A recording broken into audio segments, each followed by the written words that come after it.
Muito bem. Muito, muito boa tarde a todos. Sejam mais uma vez bem-vindos. Aqueles que vêm pela primeira vez, bem-vindos pela primeira vez a este ciclo de conversas sobre a neutralidade carbónica, ou pelo menos sobre o desafio da neutralidade carbónica do Porto até 2030. Sabem que isto está enquadrado num ciclo de sessões maior, são 10 no total, já vamos na quinta, portanto vamos hoje chegar a meio, e tem sido também com grande gosto que temos visto uma adesão crescente e interessante perante esta matéria. Hoje dedicamos o tema ao envolvimento da comunidade, portanto os temas têm mudado ao longo de cada uma das sessões, e hoje, como era mesmo este envolvimento da comunidade, recebemos aqui um desafio adicional da Federação Académica do Porto, até porque nós temos que dar voz a esta comunidade, e por isso vamos ter aqui um momento simbólico, mas muito interessante no início. Vamos fazer a entrega dos prémios às barraquinhas que se distinguiram em termos de sustentabilidade e ambiental na queima das fitas do Porto, de 2023. E por isso, aqui tenho que me socorrer de umas notas. Sabemos que isto bem feito é melhor que bem dito e, portanto, estes representantes vão hoje também ser premiados por este seu bom comportamento em termos sustentáveis. E, portanto, os prémios que vão ser entregues, primeiro será, então, o prémio do concurso de reciclagem. O concurso de reciclagem já é um concurso que existe há alguns anos, na queima das fitas do Porto, promovido pela FAP em parceria com a Lipor e também agora com a Porto Ambiente. E, de facto, a ideia é premiar a organização que, antes da queima das fitas do Porto, consiga promover junto da comunidade a maior recolha de resíduos seletivos até ao período da queima das fitas do Porto. E por isso, com 1.760 kg de resíduos seletivos recolhidos, é a Associação de Estudantes da Universidade Portucalense que vai receber o segundo prémio. Por isso, para entregar este prémio, eu convido a Presidente da FAP, a Ana Gabriela Cabilhas, e convido também o representante da Portucalense, da Associação de Estudantes da Universidade Portucalense, a vir recebê-lo.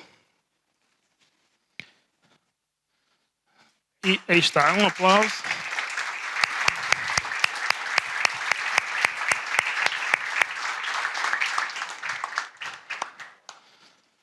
Isto não é só um cheque em papel. Isto tem um valor pecuniário associado que é para ajudar a pagar as despesas destes bons comportamentos. Portanto, agora, com 2.049 kg de resíduos recolhidos, ficam em primeiro lugar, então, a Associação de Estudantes do Instituto Superior de Contabilidade e Administração do Porto, que arrecada assim o primeiro lugar. E para entregar o prémio, convido o engenheiro Filipe Araújo, vice-presidente da Câmara Municipal do Porto, cumulativamente, e aqui porque é relevante no prémio, administrador da Lipor e Presidente do Conselho de Administração da Porto Ambiente, a entregar ao representante da ESCAP que estiver aqui presente. É muito bem.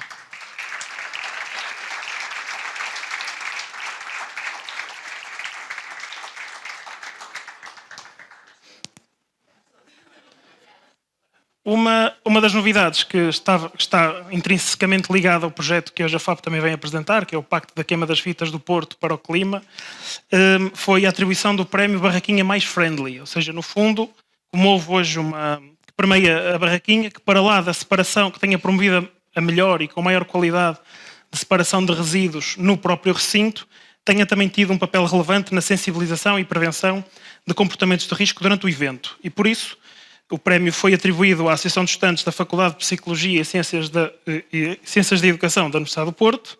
E para entregar o prémio, convido a Sra. Vereadora Dra. Catarina Araújo, que é a vereadora da Câmara Municipal do Porto, com o pelouro da saúde, qualidade de vida, juventude e desporto, e para entregar então a representante da AFPCEUP este magnífico cheque. E assim foi.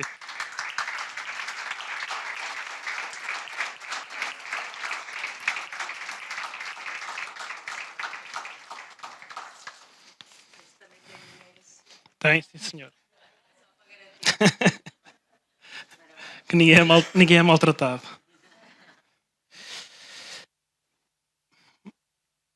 Muito bem. Muito obrigado também à FAP pelo desafio. E este é um envolvimento da comunidade que nós também gostamos de promover. E agora falo eu mais um bocadinho, antes de apresentar os nossos convidados, para vos falar também aqui da lógica do envolvimento da comunidade. De facto, quando falamos da comunidade, quando falamos dos cidadãos, quando falamos no nosso município, abordamos os municípios, mas, como sabem, A cidade do Porto é muito versátil, tem muita gente que também não vive na cidade, mas usa e faz uso diariamente da cidade. De facto, vemos que cada vez mais os cidadãos deixam de ser meros observadores e passam de facto a pôr as mãos na massa e querem contribuir e querem fazer parte da mudança e querem ser esse agente ativo da mudança. Não só na nossa cidade, mas também com um papel relevante no mundo. Vamos vendo diversos movimentos, uns mais orgânicos, outros menos orgânicos, mas no fundo em que há um envolvimento, uma dinâmica da comunidade a pedir, a querer fazer mais pelo planeta, a querer fazer mais pela sustentabilidade, a exigir também aos governos, sejam eles locais ou nacionais, que façam mais pelo ambiente e seja só num foro de sustentabilidade e sustentabilidade também em todos os pilares.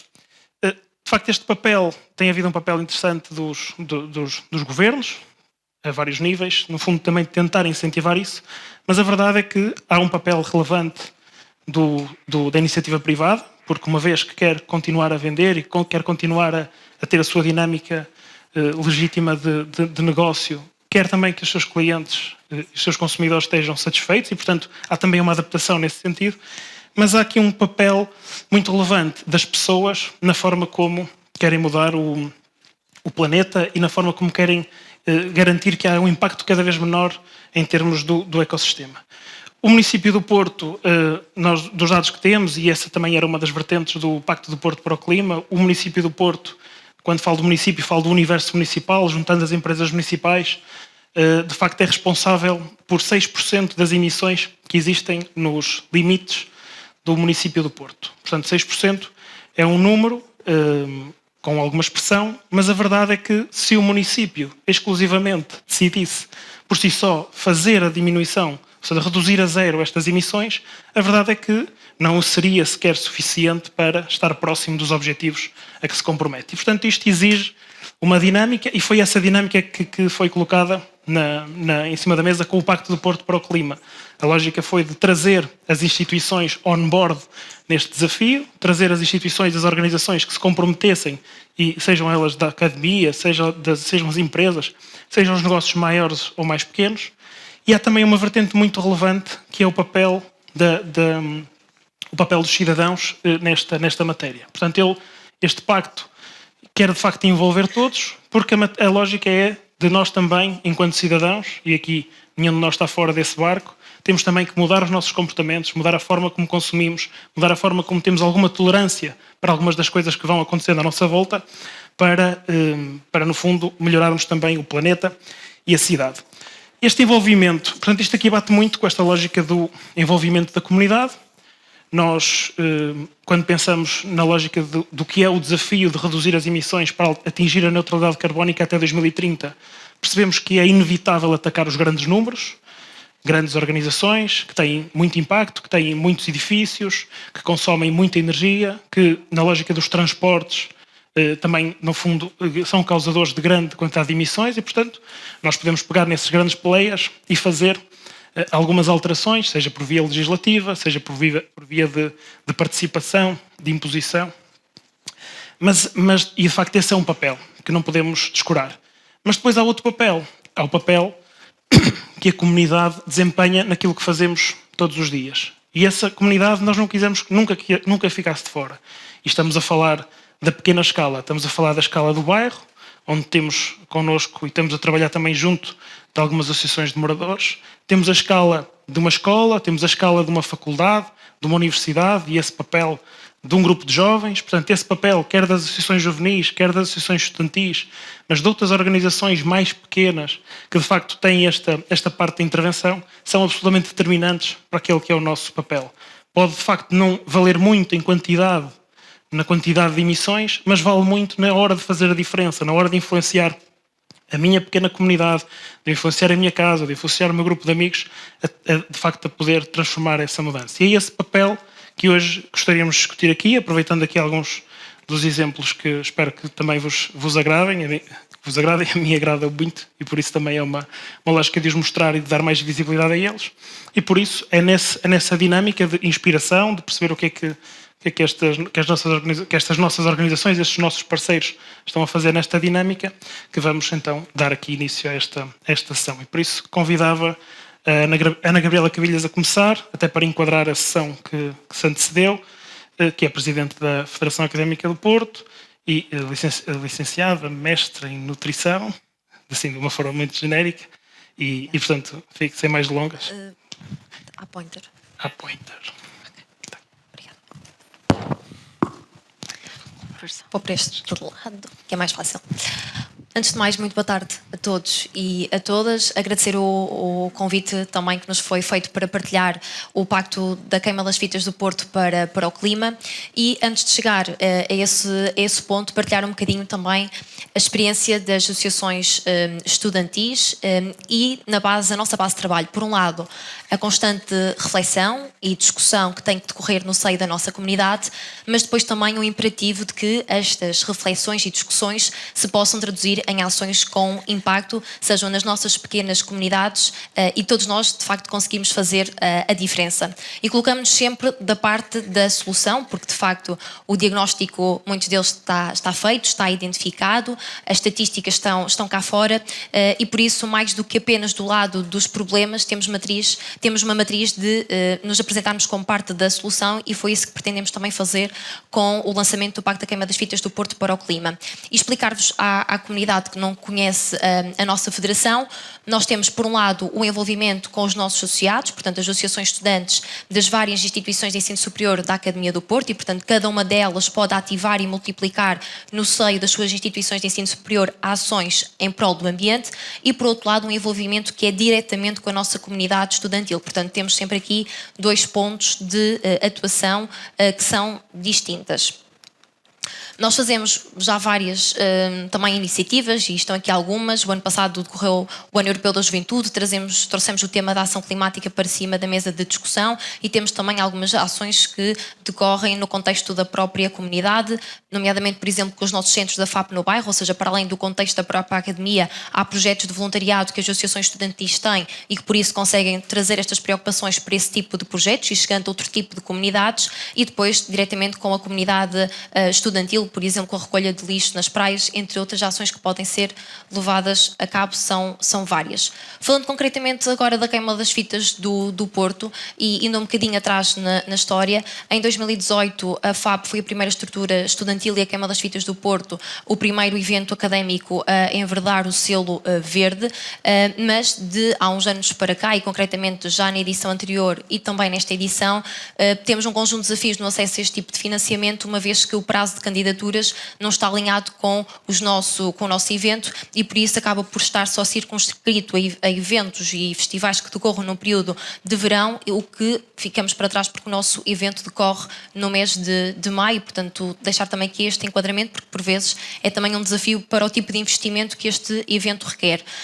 Antes de mais, reconhecendo que um evento como o da Queima das Fitas do Porto, de massa, tem um impacto na produção de gases com efeito de estufa, na produção de gases na produção de resíduos e, portanto, altera aqui o cotidiano normal do próprio queimódromo e da própria cidade e é por isso que nós, enquanto organização, temos que impor responsabilidades e exigências ambientais connosco e também obrigações que são de responsabilidade social e aqui o objetivo era não apenas envolver a organização da Federação Académica do Porto, mas também envolver as empresas municipais que estão envolvidas na queima das fitas do Porto, parceiros e empresas que também estejam envolvidas na organização do próprio evento. Este, por isso, foi um pacto que foi lançado precisamente porque somos signatários do Pacto do Porto para o Clima e o desafio é feito para que constituamos comunidades de aprendizagem, de partilha e foi mesmo isso que nós quisemos fazer com as nossas associações de estudantes, mas também lá está com entidades parceiras como o município do Porto e o município de Matosinhos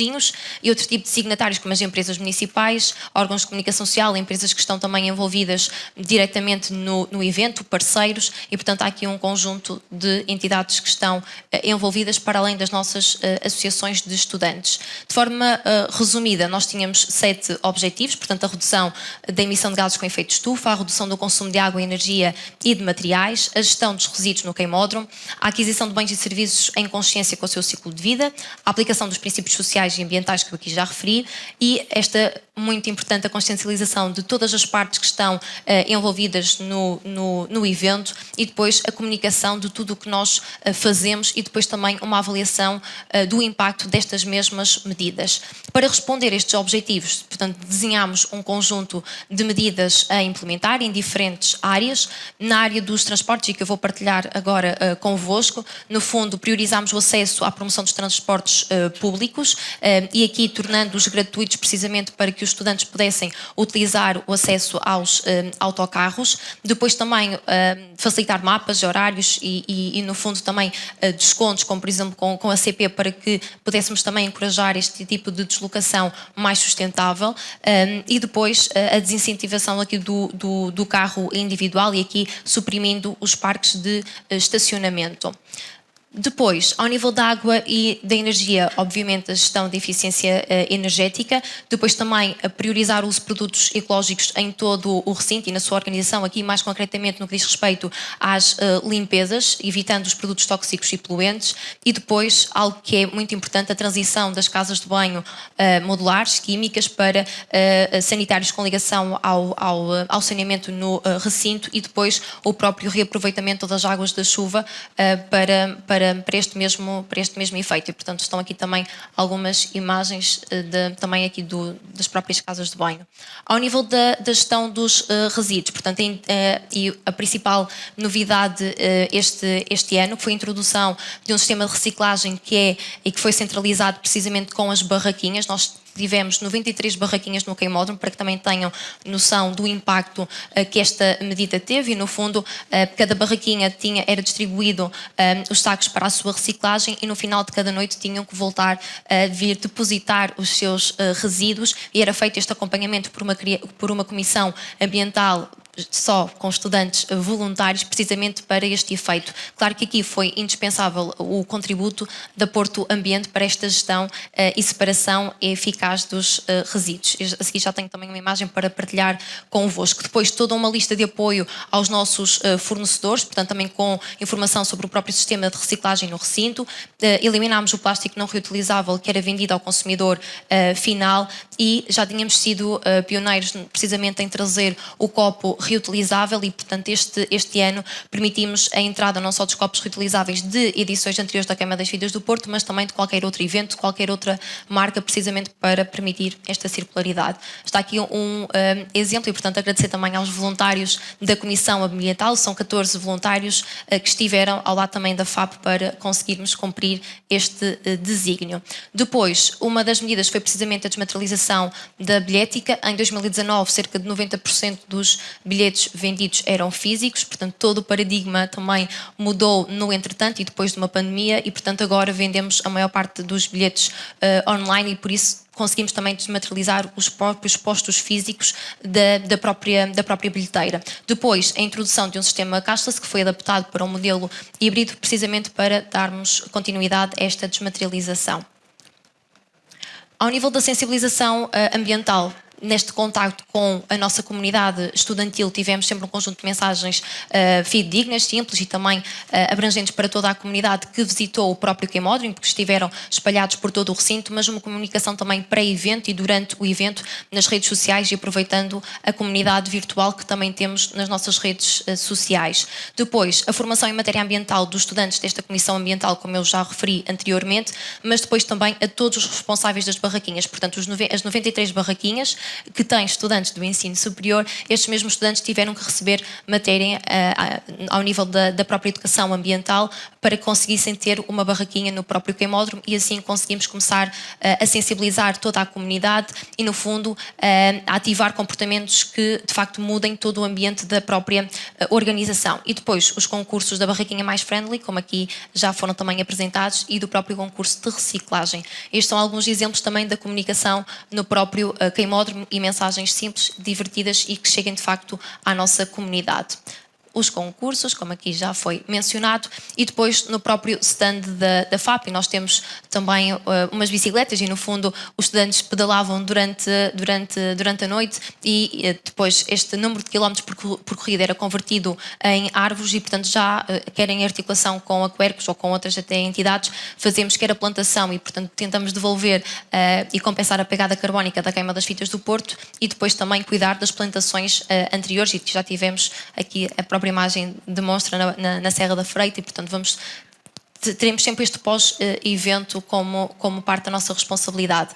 Para partilhar convosco alguns resultados que ainda estão, outros também ainda estão a ser apurados e estamos ainda a avaliar, mas o que é possível já partilhar, mais de 700 viagens de autocarros que acolheram milhares de estudantes ao longo de todo o evento e, portanto, dá para perceber também aqui o impacto na diminuição das emissões caso estes estudantes tivessem optado por outro tipo de transporte individual. Foram reciclados cerca de 70% dos resíduos gerados, onde aqui se destaca as toneladas de vidro e depois o número de estudantes voluntários que foram formados em matéria de educação ambiental.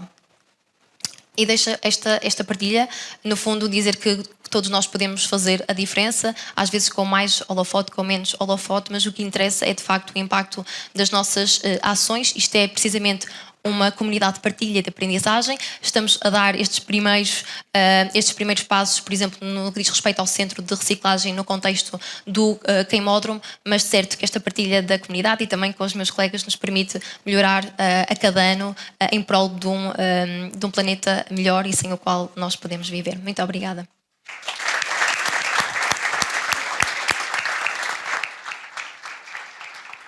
Agora, a apresentar só um bocadinho o João Leão, ele, como se descreve, ele vive para levar o design ao limite. Eu acho que isto descreve bem a postura dele e, portanto, é um dos cofundadores do Viva Lab, que ele agora também irá apresentar. Obrigado, João. Também. Obrigado, Daniel. Ok. Problemas técnicos? É segurança. Ok, perfeito. Peço desculpa. Antes de mais, queria agradecer ao Vice-Presidente Filipe Araújo pelo convite e ao Daniel e por estas iniciativas. Sentimos sempre que é essencial incluir a comunidade ao máximo porque todos juntos conseguimos fazer a diferença. Falando então um pouco do Viva. O Viva é um laboratório de fabricação digital, ou um Fab Lab, e é um espaço aberto à comunidade. Nós fazemos parte de uma rede de 2.000 laboratórios espalhados pelo mundo e o nosso objetivo como rede é democratizar o acesso à invenção pessoal e colaborativa. Como é que fazemos isto?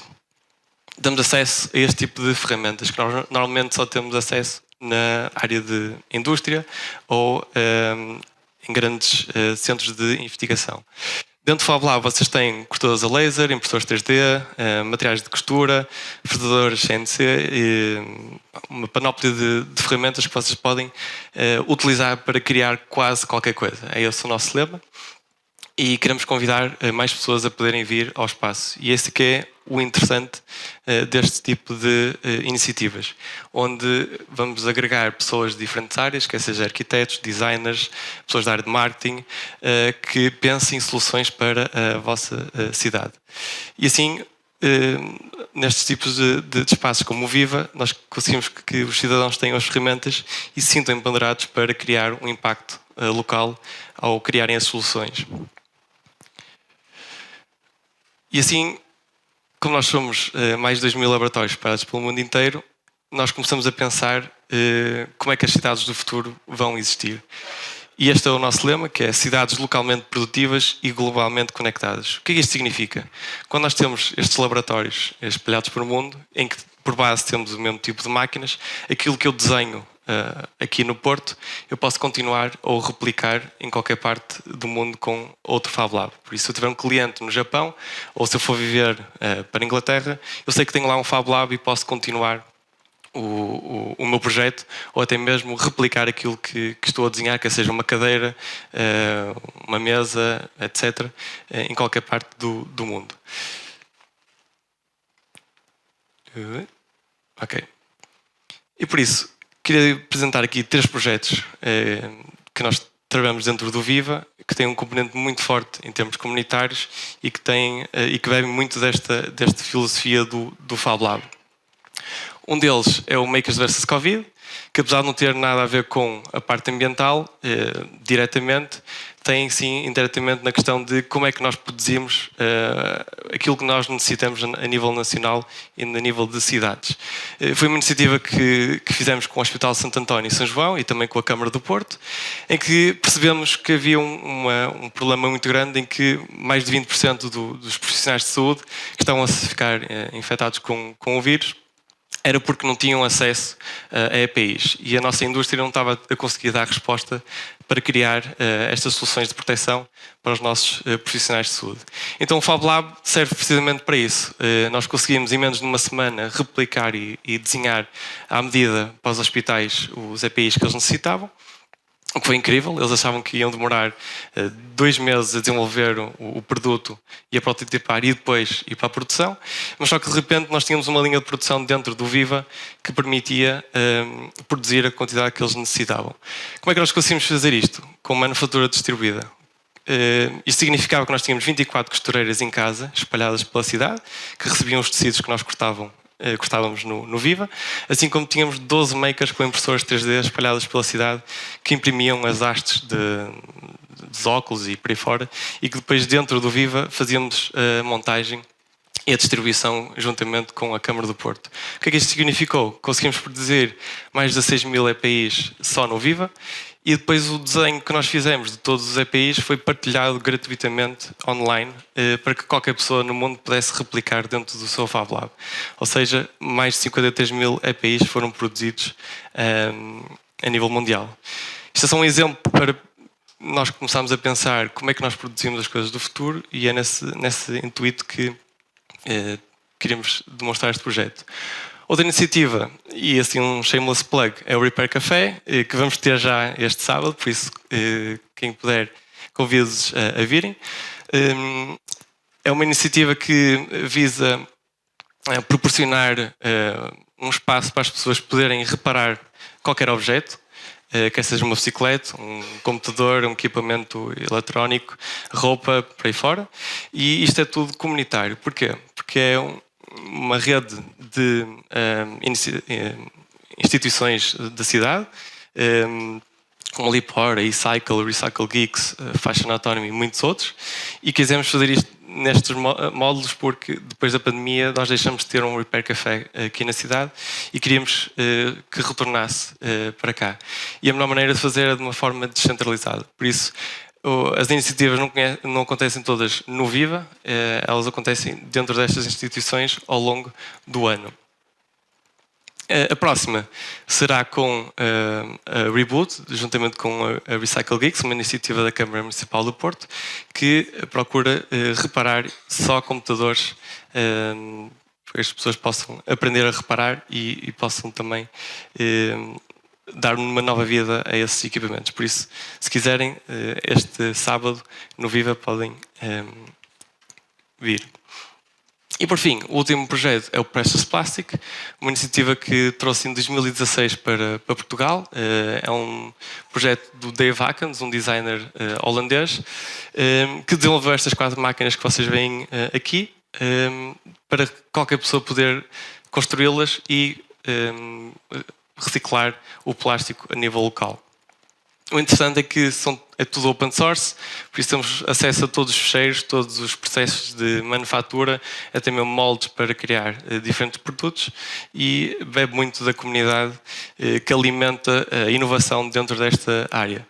Nós no Viva trabalhamos muito na área de educação e formação ambiental com estes projetos. Trabalhamos com escolas, universidades e o público em geral para que as pessoas aprendam a importância de reciclar e como é que eles próprios podem utilizar estas máquinas para criar os seus próprios produtos. Por fim, fazemos também empreendedorismo social. Aqui é um exemplo de alguns dos feedbacks dos nossos mini-makers e alguns utilizadores durante a iniciativa.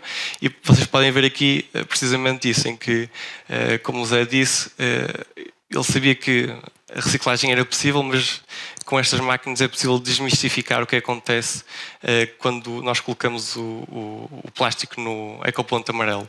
Temos aquela mística de depois ir para o contentor, não se sabe o que acontece. Então, com estas máquinas, vocês têm uma iniciativa Mãos na Massa em que vão perceber o processo. Ao longo do ano, estes são alguns dos impactos que nós temos tido com este projeto. Somos o primeiro espaço verificado a nível nacional pela sede, devido ao nosso trabalho que temos feito com a comunidade e a implementação destas iniciativas, não só aqui no norte do país, mas também no sul. Temos atuado em mais de 20 municípios. Trabalhamos com 10 escolas, já reciclamos mais de 1 tonelada de plástico, estamos presentes em vários eventos ao longo do ano, precisamente porque queremos criar estas dinâmicas com a comunidade, e também ajudamos associações e câmaras a montar estes pequenos centros de reciclagem para que a própria comunidade possa aprender a usar estas máquinas e criar os seus próprios produtos. E, com isto, aqui é um dos resultados da importância da nossa comunidade. Conseguimos ganhar vários prémios na área social e ambiental, e tudo um pouco por causa de como a nossa comunidade tem vindo a utilizar e a apropriar-se do Viva Lab de uma maneira a criar as suas próprias soluções. Por fim, deixo-vos com esta frase da Jane Jacobs, que acho que sintetiza bem este conceito de trabalhar em comunidade e como acreditamos que é importante, através destes espaços como os Fab Labs, a que vocês se sintam bem-vindos e empoderados para que vocês próprios possam vir aprender dentro destas iniciativas e que também possam colaborar com vários players da cidade para que vocês possam criar as próprias soluções. Obrigado.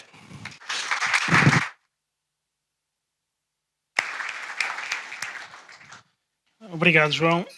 E agora, por último, a Helena Antónia Silva, que é uma empreendedora de impacto e, apesar da sua formação inicial de jurista, ou não sei se chegou a exercer como advogada, mudou radicalmente a sua visão e agora, de facto, dedicou-se aqui apaixonou-se pela área do upcycling e penso eu, e no fundo desenvolveu aqui o Vintage for a Cause, que é, de facto, também uma causa que trabalha o desperdício têxtil e também o envolvimento da comunidade de promoção de envelhecimento ativo de mulheres acima dos 50 anos. E por isso, para conhecer o projeto, obrigado. Obrigada, Daniel, e olá a todos.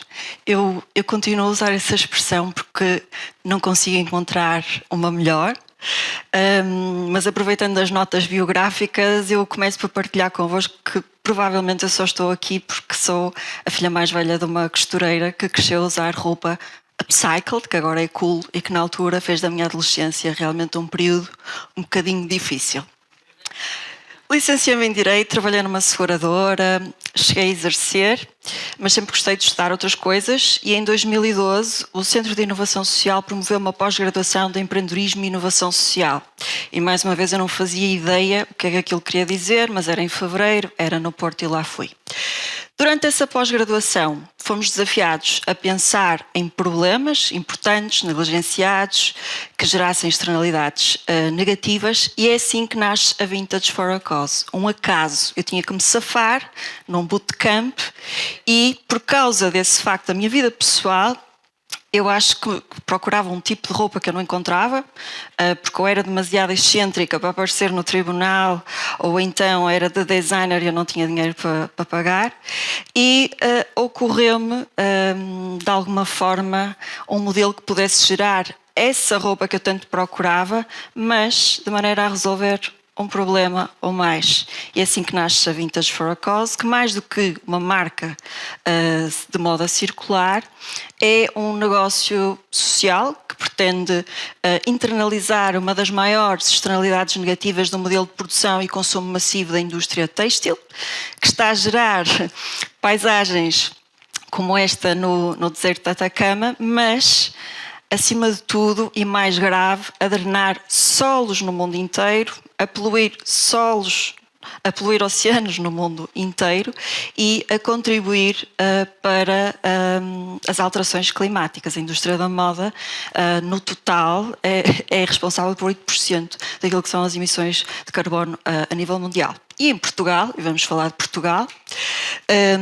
cerca de 200 toneladas por ano vão para o lixo e só 1% é que está reciclado. Eu não sei se há aqui alguém muito bom a matemática, mas feitas as contas, é realmente um número de peças muito preocupante.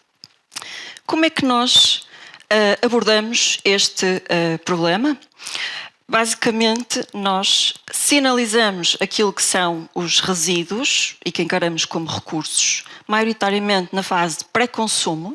Contactamos empresas têxteis e escolhemos aquelas que são certificadas, que já têm, de facto, políticas de inovação e sustentabilidade muito alinhadas com o nosso propósito e compramos o desperdício ao quilo. Depois desenvolvemos um produto, roupa, com design intemporal, que criamos em colaboração com designers nacionais e internacionais. A mais conhecida é a Katsu Shamara, mas há muitos outros, seja numa fase inicial de carreira, seja já numa fase mais avançada de carreira. Porquê? Porque a sustentabilidade está na ordem do dia, é um campo um bocadinho arriscado para quem já tem uma carreira, é um campo necessário para quem quer lançar a sua carreira e nós temos todos os outros recursos. Portanto, vamos buscar o dead stock, chamado stock morto ou inventário morto, que as empresas também têm muito interesse em descarregar. Para eles é uma questão de otimização de recursos e até uma nova linha de negócio, e acabam até por, muitas das vezes, criarem ou introduzirem estes resíduos como matéria-prima nas próprias coleções e até como novo produto. E depois entregamos a produção destas peças a costureiras sénior, e por costureiras sénior estamos a falar daquelas que já têm mais de 50 anos, estão fora da vida ativa e que são os Cristianos Ronaldo da costura, que nós sinalizamos num programa de capacitação, que somos nós que desenvolvemos e que eu vou explicar melhor, e que depois vendemos a uma comunidade crescente de consumidores que são mais exigentes e mais criteriosos em relação àquilo que compram. E naquilo que muita gente considera num modelo de negócio inovador. Sobretudo agora que a Angelina Jolie lançou uma marca que se chama Atelier Jolie, que em termos de modelo é muito similar. Portanto, há 2 semanas atrás, em pitch, perguntávamos, mas o modelo de negócio é inovador, porquê? Agora temos mais um case study que nos vai ajudar. E vocês perguntam, Helena, mas é preciso mais marcas de roupa? Já não há roupa que chegue no mundo? Existe, mas a marca é só um meio para um propósito maior, que é empoderar, capacitar e revalorizar mulheres acima de 50 anos fora da vida ativa. E nós fazemos isso como? Nós criamos um programa, é um conjunto de workshops, onde ensinamos a tratar o chamado desperdício pós-consumo, estamos a falar da roupa usada. E fazemos-lo co-implementando este modelo em parceria com municípios, associações locais.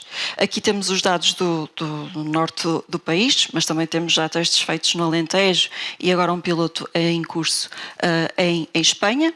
Elas aprendem a transformar a sua roupa, fazem uma foto no início, fazem uma foto no final, elas próprias também já upcycled ou transformadas, e exibem estas peças num desfile, um desfile que não é um desfile de moda, é um desfile contra a moda do desperdício, e onde se mostra que se elas foram capazes, qualquer pessoa, independentemente da idade, do nível de visão, da motricidade, também consegue. Temos aqui números que são interessantes, mas o que é genuinamente interessante não é tanto este impacto direto, é o impacto indireto que isto gera. Porquê? Porque numa segunda fase elas são promovidas, passam de formandas a mentoras ou formadoras na sua própria comunidade, de alguma forma dando suporte àquilo que são as iniciativas de economia circular que já existem ou que se desenvolvem após com suporte neste know-how. E, de alguma forma, aquelas que ainda têm capacidade, vontade e um nível de compromisso, ainda que num registro mais slow, para trabalhar connosco, passam a integrar a nossa rede de costureiras. E eu acho que é isto que nos torna, ou é isto que é diferenciador.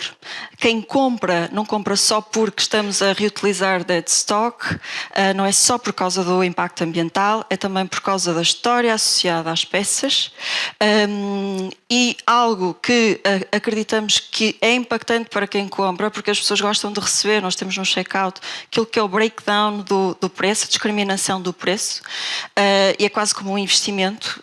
Hoje em dia nós podemos votar e agir como cidadãos de muitas formas, e a quem compramos e como compramos é uma maneira, e também talvez seja isso que tem justificado um impacto, um crescente orgânico, e que está diretamente relacionado também com as vendas, fruto de um contexto também que tornou isto mais claro.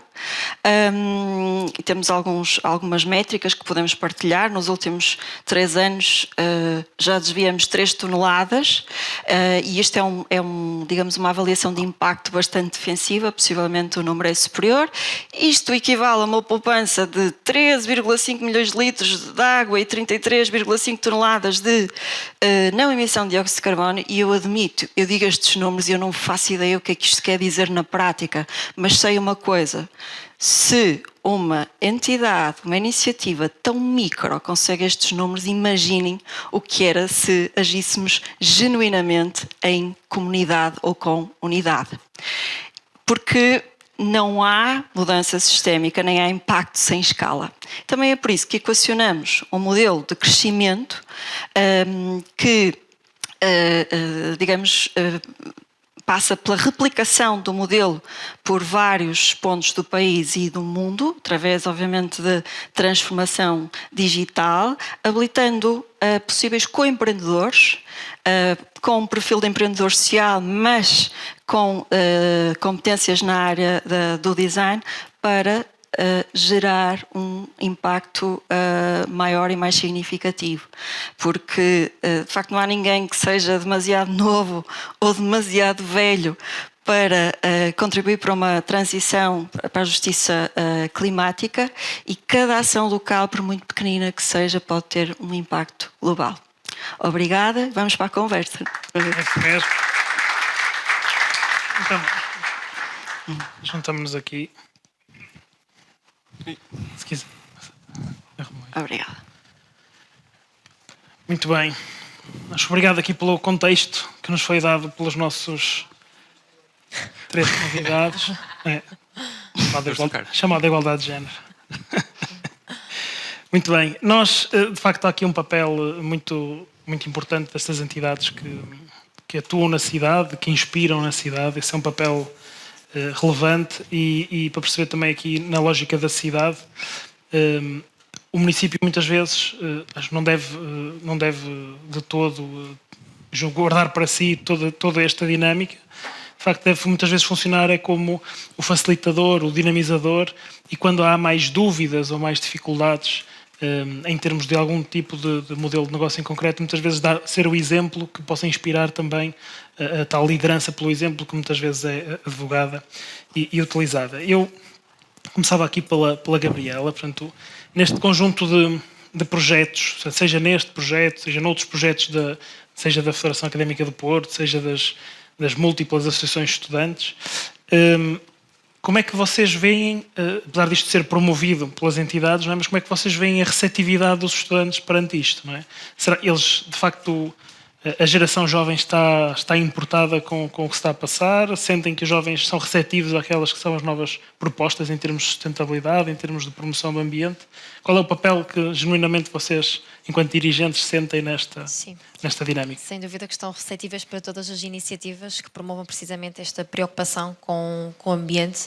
Eu diria que esta preocupação até começa... Um estudante, quando escolhe vir para uma instituição de ensino superior, já não escolhe somente pela instituição de ensino superior, mas acima de tudo também pela própria cidade e, portanto, a qualidade de vida que é oferecida, também as zonas verdes, a própria mobilidade, a mobilidade sustentável, e por isso os estudantes estão sensíveis às dinâmicas das próprias cidades, e são aquelas que têm este tipo de responsabilidade e de preocupação social e ambiental, que certamente vão ter e conseguir captar jovens que venham estudar para estas cidades e depois que se consigam também cá ficarem cá a viver.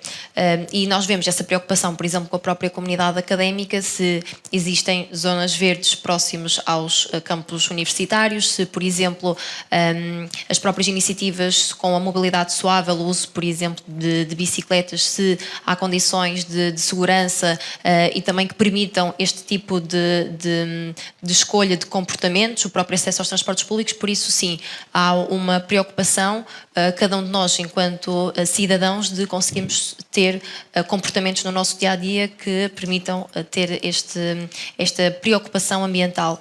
Por outro lado, depois das organizações, em que, neste caso, por exemplo, as próprias associações de estudantes, é ver também, por exemplo, quem são também os signatários do Pacto do Porto para o Clima, não é só a Federação Académica do Porto, temos também as nossas associações de estudantes, e a preocupação é precisamente levar estas preocupações também para o Conselho Municipal da Juventude e trabalhar de uma forma holística as políticas de juventude, integrando esta preocupação ambiental, no apoio que é dado às próprias organizações estudantis para que as suas próprias organizações consigam melhorar os seus processos e os procedimentos e ter este apoio de capacitação ao nível das próprias infraestruturas, e por isso isto é também conseguido na articulação com as políticas de juventude e do apoio que é dado a estas mesmas organizações, e depois o próprio apoio numa lógica também de rede e de comunidade que procuram nas próprias instituições de ensino superior, e aqui influenciar os próprios currículos, como é que a própria educação ambiental e sustentabilidade também acaba por entrar dentro da própria academia, se calhar até para estudantes que à partida não estão tão sensíveis para estes temas, e é no fundo essa também a nossa preocupação. Nós vemos aqui a lógica das associações de estudantes, mas também vemos a lógica das instituições, não é? No fundo, as instituições acabam por ter mais dimensão em termos de edificado, em termos de consumos de energia, outro tipo de preocupações.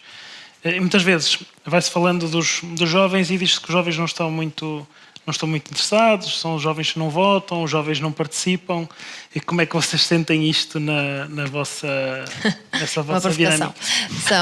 São acusações, eu diria, pouco fundamentadas e que não correspondem à realidade, não é? Portanto, estive aqui a fazer uma apresentação da forma como quer a própria Federação e neste caso as associações de estudantes que foram mobilizadas, mas também todos os estudantes que, por exemplo, no contexto do queimódromo, de todo o universo das barraquinhas que estão envolvidas, dos estudantes que estão envolvidos, que de facto preocupam-se, e vamos procurar esta capacitação, formá-los e no fundo irmos mudando esses mesmos comportamentos.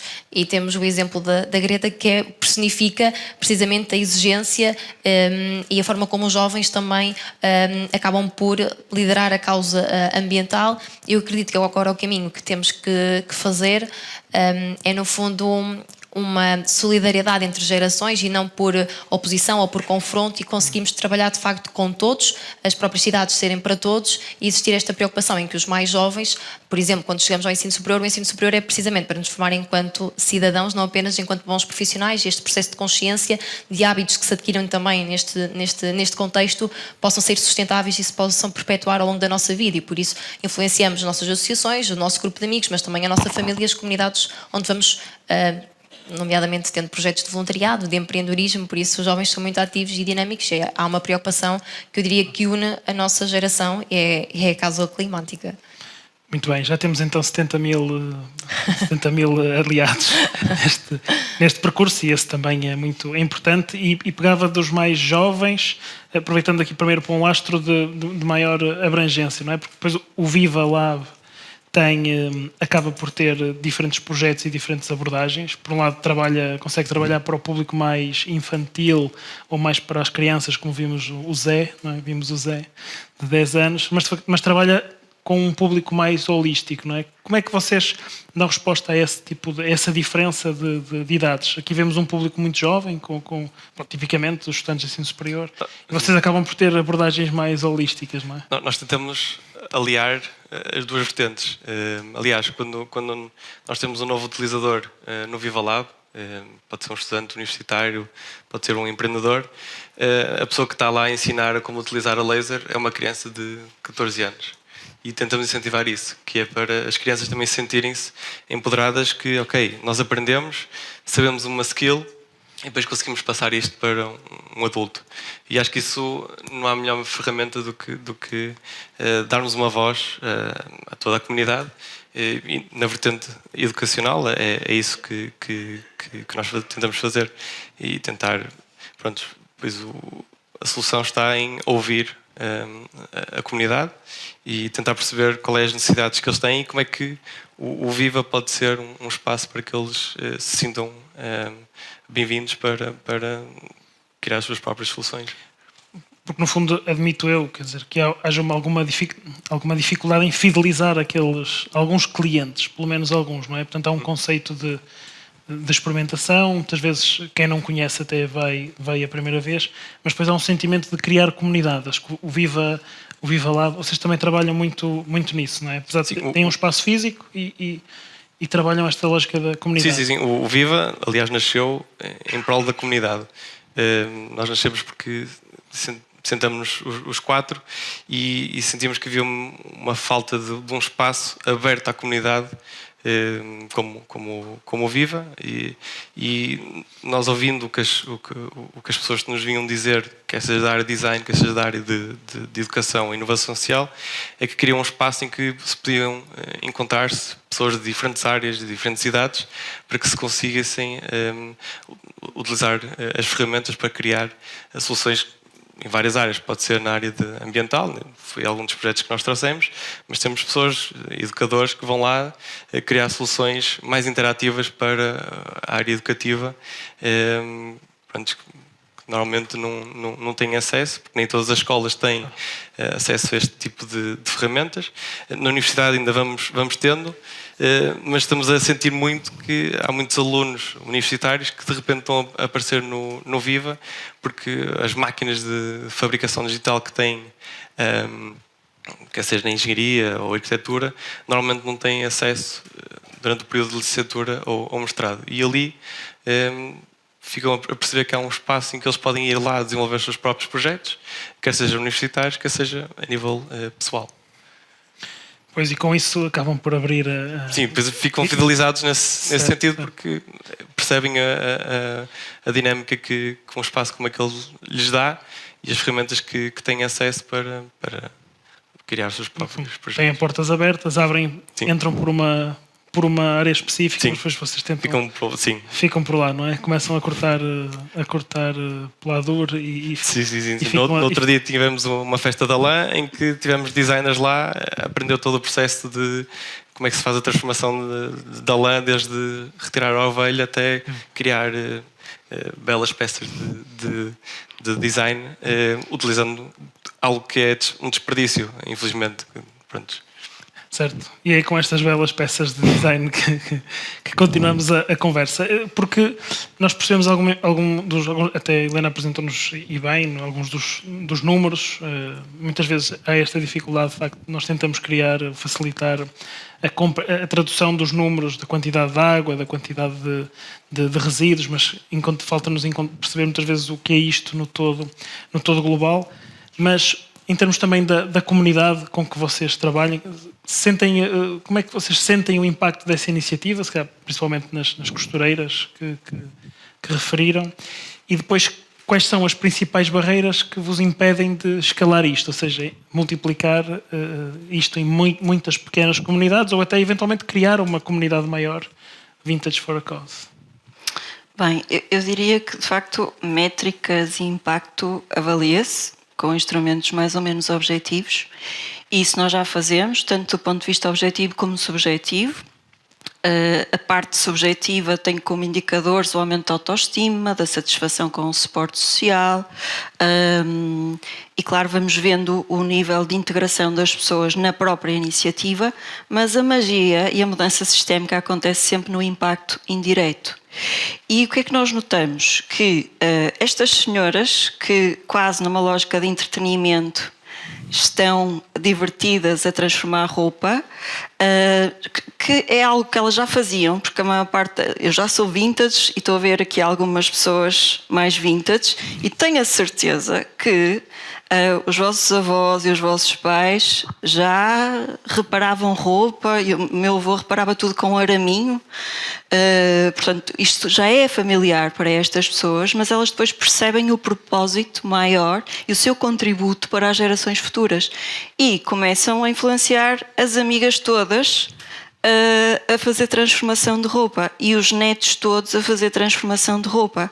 E a loja social de Esposende, que é uma entidade que co-implementa o projeto connosco, de repente está a aceitar fardas da EFANOR para transformar e vai buscar estas senhoras. Ou a Cruz Vermelha de Guimarães, que teve inicialmente o projeto, decide, espera lá, nós temos aqui muitos desempregados entre os 40 e os 50, será que isto não funciona para essa faixa etária? E cria um projeto similar, porque tem muita tradição de indústria, textilar, tem hotéis, e portanto a magia acontece sempre naquilo que não está tanto ao nosso alcance. O que está ao nosso alcance é, de alguma forma, disseminar a metodologia, ser consistente, e às vezes esta consistência é um inimigo da escala e é uma corrida contra o tempo. E em relação à escala, acho que há algo que não se fala muito, mas que tem que começar a ser dito com mais frequência. Mas qual é o problema de uma iniciativa ser local, ser muito boa e ter um impacto incrível e gerar uma mudança na própria comunidade? Nenhum. E estamos muito confortáveis com o facto de não ter escala. O que percebemos é que, pelo contacto orgânico de organizações, empresas nacionais e internacionais, inclusive da Amazon, que é malta que tem acesso a muitos dados, que há de facto um potencial de escala e de crescimento do negócio. O que não faz sentido é que isto seja nos moldes tradicionais, porque se formos ao ChatGPT e perguntarmos como é que se cresce uma marca com escala, aumentas a produção e fazes mais vendas, ponto. Só que fazê-lo, obviamente, vai ter as mesmas externalidades negativas que a indústria tradicional tem e que nós queremos internalizar. Portanto, o modelo de escala tem que ser um modelo quase de formação de coempreendedores para que eles, no seu território, ativem os agentes da cadeia de valor e os agentes locais para fazer exatamente o mesmo. E como é que isto se faz? Se calhar tomando uma decisão que é um bocadinho dura, que é fazer o spin-off da marca para uma marca com fins lucrativos. Isto, se calhar, eu também esqueço de dizer, mas a marca é promovida por uma associação sem fins lucrativos, que é a Mil Rostos, que está sediada no Porto, e é por essa razão que nós temos, por exemplo, um espaço cedido pela Câmara do Porto. É por essa razão que temos ganhos imensos prémios. É por essa razão que, se calhar, há menos risco, ou tem havido menos risco até agora, e é sem dúvida, na falta de melhor enquadramento jurídico, o melhor regime, mas que tem muitos impedimentos quando se pensa em escala e necessidade de investimento. Porque o que acontece com iniciativas como a Vintage for a Cause é que, imagina, chamaram-me em abril para eu vir falar de desperdício têxtil. Hoje estou a falar de envolvimento da comunidade. Amanhã querem que fale de empreendedorismo social. Porquê? Porque é uma coisa tão intersetorial que é difícil, às vezes, ter um enquadramento muito claro. Nós ainda temos que repartir o impacto social do impacto ambiental e, quer dizer, isto é um sintoma da forma como nós estamos organizados, não é? As empresas têm o seu departamento de responsabilidade social e o departamento de responsabilidade ambiental. Quando isto ficar diluído, não vai haver necessidade, ou seja, as próprias empresas já acabam por internalizar uma data de custos. Mas, resumindo, o modelo de escala é possível através da replicação do modelo que nós já fazemos, tanto no que diz respeito à reutilização do pré-consumo como marca, porque basta habilitar vários designers em vários pontos a submeterem os seus designs, termos listado todo o dead stock e conseguirmos entregar a produção a costureiras ou unidades produtivas e vender no marketplace, e a coisa ganha escala, e através da replicação do próprio modelo de capacitação para gerar mais mão de obra para suportar isto. Isto já está a acontecer. Claro que acho que não podemos fugir hoje em dia daquilo que é a digitalização, a transformação digital, e isso obviamente terá um papel muito importante. Mas há sempre entraves. Nós temos os desafios das entidades chamadas do terceiro setor, mais todos os desafios que as PMEs têm, claro, e um mercado super pequenino. Portugal é um país incrível e temos coisas maravilhosas e pessoas de muito valor, mas é um mercado pequeno e quer queiramos, quer não, apesar de ter muito risco climático, está na cauda da Europa em relação a um estado de desenvolvimento no que diz respeito à sustentabilidade e também à atração de investimento. E nós vamos sentindo isso às vezes quando estamos em fóruns internacionais ou em competições internacionais, que o nível de investimento alocado para iniciativas deste género é muito superior. O campeonato é totalmente diferente. Sentem que é uma competição desigual nesse aspecto? Quer dizer, é o que é, não é? Nós estamos em Portugal, gosto muito de estar em Portugal, é o contexto que temos. De facto, notamos que vais a Copenhaga e há todo um ecossistema que tu percebes que existe só de andar na rua, não é? Claro. Aqui, acho que à vontade as pessoas estão... há uma diferença, notamos uma diferença de 2000, imagina, começamos em 2013, nem eu sabia que isto era economia circular, slow fashion, ethical fashion, fazia ideia. Portanto, houve um crescimento muito grande e nota-se uma sensibilização das pessoas muito grande, e há a pressão dos ESGs também, que está obviamente a empurrar as empresas para fazer coisas, e às vezes são interessantes os contactos que recebemos, porque nota-se genuinamente uma intenção de fazer alguma coisa, mas nem se sabe muito bem por onde é que se há de começar, e isso é muito mais evidente desde 2020, 2021. Eu diria com uma aceleração muito superior em 2022 e, portanto, tenho fé que as coisas ainda possam acelerar mais e acho que temos que encarar o ser local como algo positivo. Ou seja, o objetivo é escalar e ter mais impacto. Mas se não escalarmos e tivermos um impacto positivo consistente,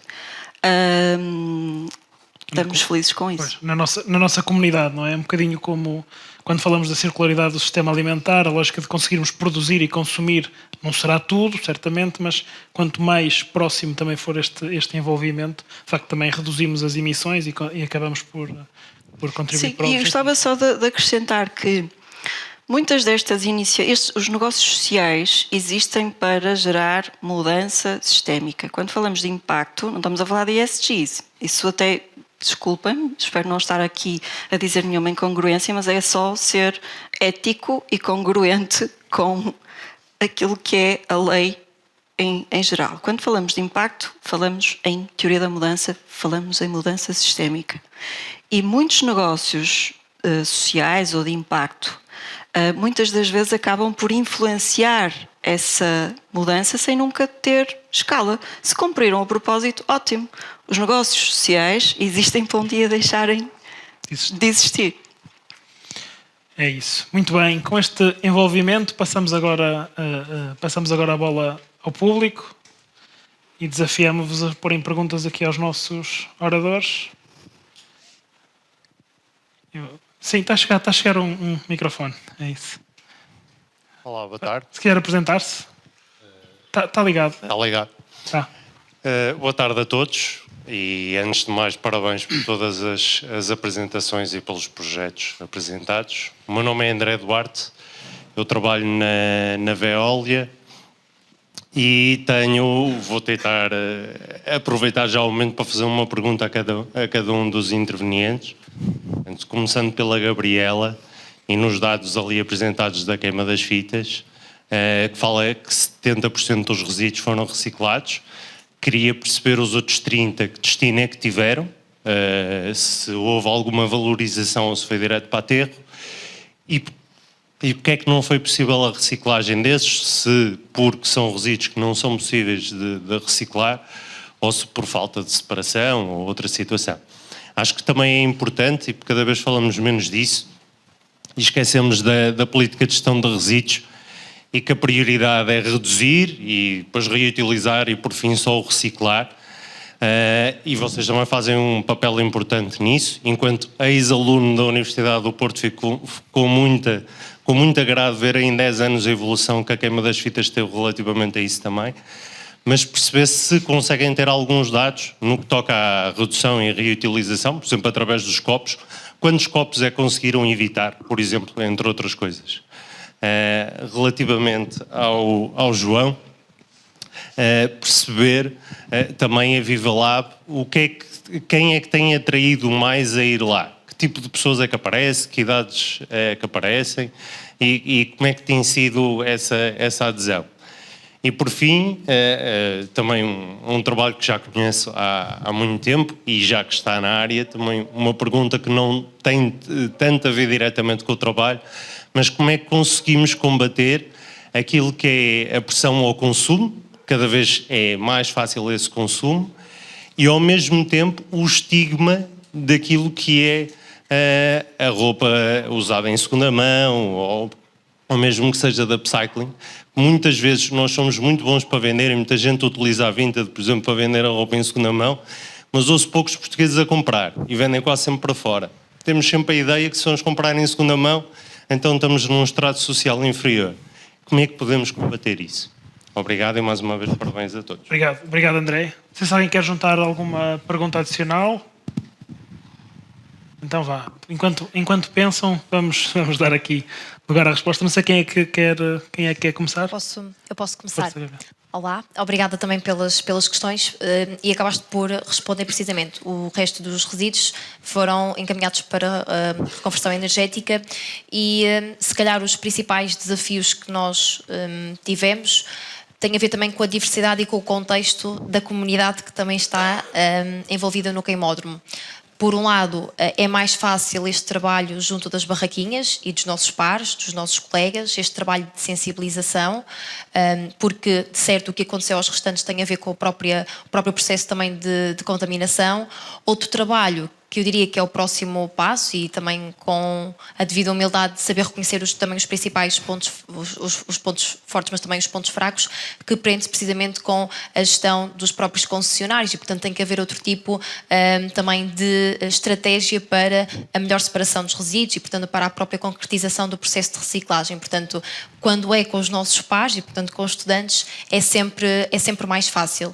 Não tenho comigo o impacto ao nível dos próprios copos reutilizáveis, mas de facto houve um impacto brutal quando deixámos de utilizar os copos de plástico e ainda estamos também a conseguir apurar o impacto que esta medida de este ano conseguirmos e de permitirmos entrar copos de outras edições e de outras marcas, e isso foi visível durante o evento. Portanto, haviam copos reutilizáveis de outros eventos e, portanto, isso também demonstra já o impacto também que a própria medida teve e nós conseguimos percepcionar logo isso durante o próprio evento e, portanto, é positivo. Não tenho comigo os dados concretos relativamente a este impacto, mas foi algo que fizemos a par dos copos também de shot, não é? Os mais pequenos de plástico também trabalhar noutra vertente, os de cartão, que há também várias discussões também sobre a própria utilização, mas de facto é este o caminho que temos vindo a fazer de ano para ano. Obrigada. Bom, para responder à tua questão também, muito obrigado pela dúvida que colocaste. Também posso responder aqui um pequenininho a questão que fizeste à Gabriela, que no dia após a queima das fitas ter terminado, a Lipor ligou-nos e disse: olha, temos aqui um monte de copos perfeitos para reciclar, vocês querem isto? E nós, perfeito, queremos já os copos e vamos transformá-lo. Ainda não sei o que é que vamos fazer com aquilo. Estava a falar com a Gabriela ainda há pouco, talvez criar uma peça, um produto que faça sentido para a FAP, mas pronto, é isso, criação de comunidade que estamos a fazer aqui. Para responder à tua questão da faixas etárias que nós temos no Viva, é muito abrangente. O Fab Lab tenta ser o mais inclusivo possível. Nosso aluna mais nova tem cerca de 10 anos e o mais velho pode chegar aos 83, 99. Estamos mesmo abertos a todos. E isso muito porque os 3 pilares que nós trabalhamos no Viva, que são a parte da educação, a design e a parte de inovação social. Precisamente porque nós trabalhamos nesses 3 pilares, porque foi algo que nós, antes de abrirmos, tentamos falar com as pessoas da cidade para perceber, ok, há uma necessidade de haver um espaço mais inclusivo, mas de que maneira é que vocês querem que este espaço dê resposta às vossas necessidades? Então percebemos que, ok, na parte de educação havia muitas escolas que não têm acesso, universidades que não têm acesso a este tipo de conhecimento e ferramentas. Nós queremos que as pessoas possam vir lá aprender a usar uma impressora 3D, uma cortadora de laser ou até mesmo uma parafusadora. Há muitas pessoas que vão lá e não sabem usar uma chave de fendas, que é fantástico. E por outro lado, na parte de design, que trabalhamos com makers e designers e empreendedores locais, em que, ok, eu quando quero lançar um produto só tenho duas alternativas. Ou vou para um artesão, que faz 10, 20 unidades, ou vou para a grande indústria que me obriga a fazer 5.000 ou mais e eu não tenho capacidade económica para escalar o meu negócio. Por isso um Fab Lab também dá a resposta a essa lacuna. Também dando uma ligação à minha apresentação, nós queremos que as cidades sejam produtivas localmente, como eu estava a falar, mas também globalmente conectadas e pensar um bocado essa mudança de paradigma. Por isso, dentro de um Fab Lab, como tens fabricação digital, aquilo que tu desenhas, tu podes replicar várias vezes nas máquinas que nós temos presentes. Por isso, se fores um empreendedor e queres experimentar se o teu objeto tem escala, podes ir ao Fab Lab e fazer mais do que 100 unidades. E depois ir para as lojas locais e tentar vender. E depois, sim, houver procura no mercado, aí depois nós fazemos a ponte para a indústria local. E depois, por fim, na parte de inovação social, em que nós tentamos ligar essas duas áreas de educação e de design e trabalhar com comunidades locais para tentar resolver problemas que eles tenham. Por exemplo, a da Precious Plastic, um dos projetos que fizemos com a Câmara de Ovar foi trabalhar com a comunidade pescatória para ensinar-lhes, ok, aquilo que vocês recolhem nas redes de pesca em termos de lixo marinho, por favor não atirem outra vez para o mar. Primeiro, não faz sentido nenhum, vocês estão a destruir o ecossistema que vos dá sustento. E se vocês trouxerem, ok, vocês têm estas máquinas, nós damos formação para vocês utilizarem estas máquinas e depois desenvolvemos produtos com eles. Damos ferramentas para eles criarem os seus próprios produtos, para depois criarem uma nova verba quando está mau tempo ou assim, para depois venderem ao turismo local, ou então criarem ferramentas para eles próprios. Por exemplo, fizemos um molde de uma agulha que eles usam para fazer as redes de pesca, que normalmente eles fazem em madeira, que era marcenaria manual, que demorava semanas a fazer. Ali eles têm uma injetora, pegam no plástico que trouxeram do mar, desfizeram, trituraram, injetaram no molde e tinham 6 agulhas logo feitas. Aquilo para eles foi espetacular. Por isso, e aí está um exemplo. Tínhamos crianças da comunidade pescatória, como também tínhamos os adultos que estavam lá a trabalhar com as máquinas. Por isso, o Viva Lab tenta sempre incluir o máximo. Por isso, são todos convidados para ir lá, conhecer e perceberem como é que vocês podem usar esse espaço. Obrigado. Bem, André, tu fizeste uma pergunta após vários bilhões de dólares.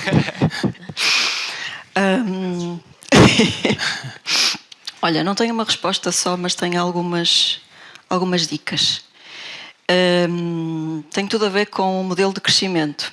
Ou seja, o que está a acontecer é fruto de um modelo de crescimento que colocou no lucro e a riqueza num determinado tópico.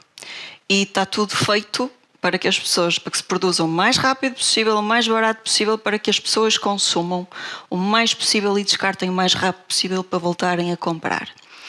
E isto é fruto de um marketing super agressivo, de ganância, de falta de comunidade e falta de ligação à natureza. É tão simples quanto isso. As pessoas compram não só por necessidade, mas porque é uma satisfação imediata, como são os likes, como é mandar vir comida do Uber, mesmo que esteja a chover e haja alguém numa motinha a apanhar um temporal desgraçado. Mas a verdade é que se nós formos capazes de colocar as pessoas a comprar, do ponto de vista de potencial, somos capazes de colocar as pessoas a não comprar. E mais preocupante do que o estigma em relação à segunda roupa, para mim, é o continuar a comprar muito, mas em segunda mão, porque está a acontecer uma coisa. O modelo de crescimento é o mesmo, e até já há economistas, espero não parecer aqui eu, mas a partir do momento que usas a palavra holística já vale tudo. As pessoas estão a substituir os produtos, mas a manter o mesmo comportamento. E, portanto, já há vários economistas a falar de crescimento, de pós de crescimento que permite às economias gerarem riqueza em paralelo com bem-estar e com respeito pela natureza. Porque às vezes isto da sustentabilidade é abordar, às vezes não, às vezes quanto mais, e atenção, não sou expert nenhuma, eu passo os meus dias tipo avestruz a resolver problemas dentro do meu mundinho, mas gosto de ler, gosto de observar. E o que eu sinto é que não vai ser possível fazer terapia ao mundo inteiro. Não é possível. Não é para as pessoas terem mais autoestima, para sentirem mais pertença, para educarem as crianças e construírem as famílias e as comunidades de maneira a que as pessoas não tenham que comprar ou ter para se sentirem importantes. Portanto, é preciso alterar do ponto de vista político e económico o modelo, fazer tipo quase um service design à forma como estamos organizados enquanto sociedade. Começar a tomar decisões que pesem no bolso, porque é uma forma de contrariar a ganância. Estava a falar de reciclagem. Há uns tempos estávamos num projeto com uma pessoa da Suécia e outra do Reino Unido.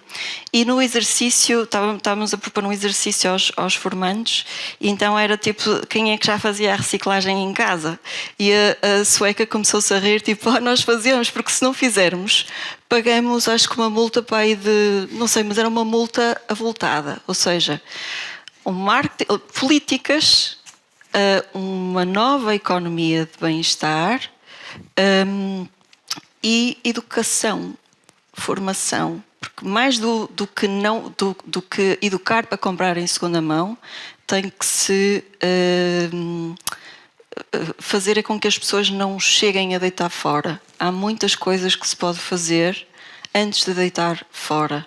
Claro que há coisas que estão programadas para durarem 3 meses, não é? A chamada obsolescência programada. Mas a partir do momento que as empresas perceberem que podem ganhar dinheiro a fazer coisas com mais longevidade, tudo muda. E o marketing?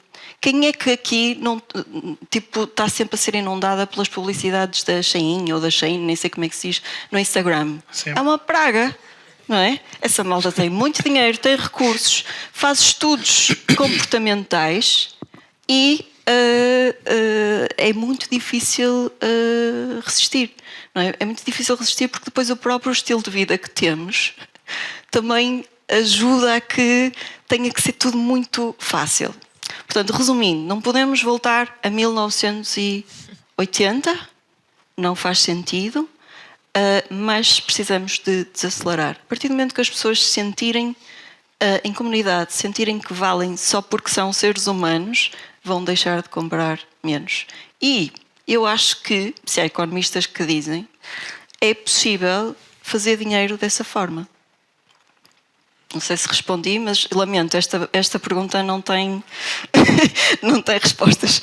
Se já houvesse respostas, possivelmente já estava a acontecer. Temos que acreditar que as decisões são feitas por pessoas e que, à partida, a maioria das pessoas acorda de manhã a querer fazer alguma coisa de positivo. Ou sou só eu a ser muito naísta? Depois tem que haver nós, os malucos, que começam, dão a iniciativa. É isso, cria menos stress pensar desta forma. As pessoas, afinal funciona, vou tentar também. Não, é a liderança, é a tal liderança pelo exemplo. Cada um no seu papel, não é? No fundo, de alguma forma, vocês são todos líderes de comunidade, não é? Se não tenho dúvida nenhuma, porque são líderes inspiradores que em algum momento, pelo menos inspiraram-me a mim a estarem aqui comigo e certamente terão inspirado também estas pessoas que vieram cá para vos ouvir.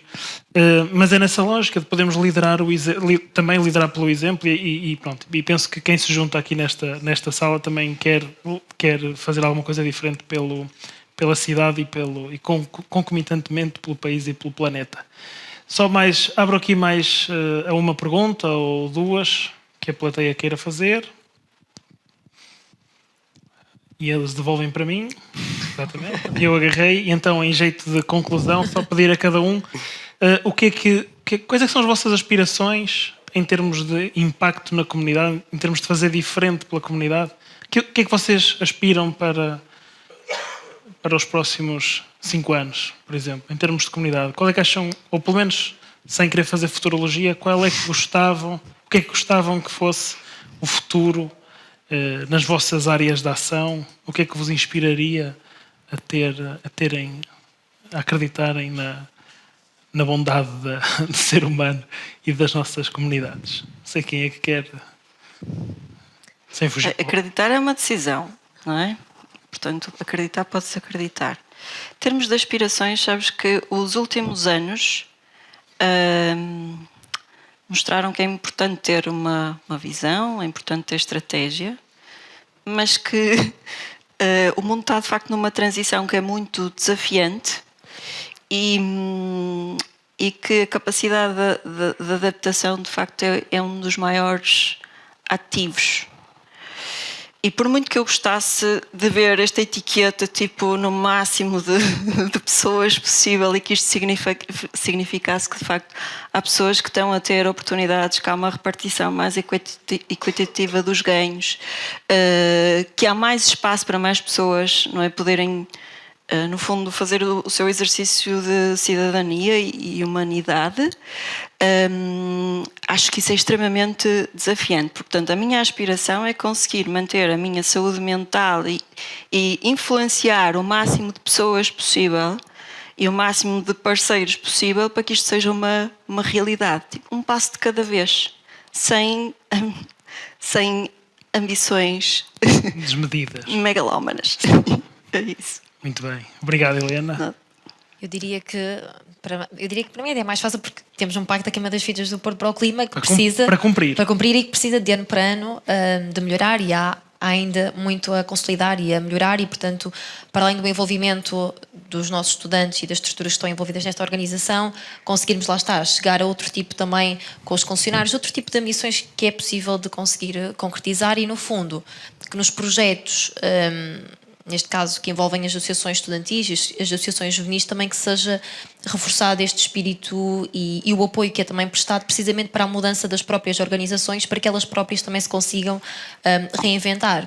Ao nível do espírito depois com a comunidade, no fundo, um dirigente associativo que nunca passo a camisola de dirigente associativo e que o seu espírito de envolvimento cívico que se continue a perpetuar, saindo da academia e, portanto, na sua inserção na sociedade civil, e, portanto, acho que isso é o que eu também aspiro, que este espírito não se perca, porque é preciso nos nossos tempos mais do que nunca. Muito bem. Precisamos também de líderes na comunidade, fora noutras comunidades. No caso de Viva, 5 anos. Tanta coisa acontece em 5 anos. O Viva, quando começou, nós estávamos num espaço de 100 metros quadrados. A nossa associação, o vice-presidente visitou, ainda não teve a oportunidade de visitar o novo espaço, que agora, há um ano atrás, vai fazer agora um ano e meio, mudamos para um espaço bastante maior, precisamente porque os projetos estavam a crescer, a comunidade estava a crescer e nós queríamos que mais pessoas tivessem acesso a este tipo de espaço. A nossa missão, como assinantes também do Pacto, é chegar a essa métrica, e para isso temos que trabalhar todos em comunidade, em colaboração. E estive agora em França, a convite do governo francês, explicar os projetos que estamos a fazer aqui, e é fantástico ver como eles têm uma visão de o trabalho que Portugal faz em termos de ambiente, tem um impacto muito grande, apesar de nós sermos pequenos e vivermos como pequenos. Quando as pessoas do resto da Europa e do mundo olham para Portugal em termos do impacto ambiental que temos, somos gigantes. E isso tem muito nos genes do português, que é arregaçamos as mangas e pomos mão ao trabalho.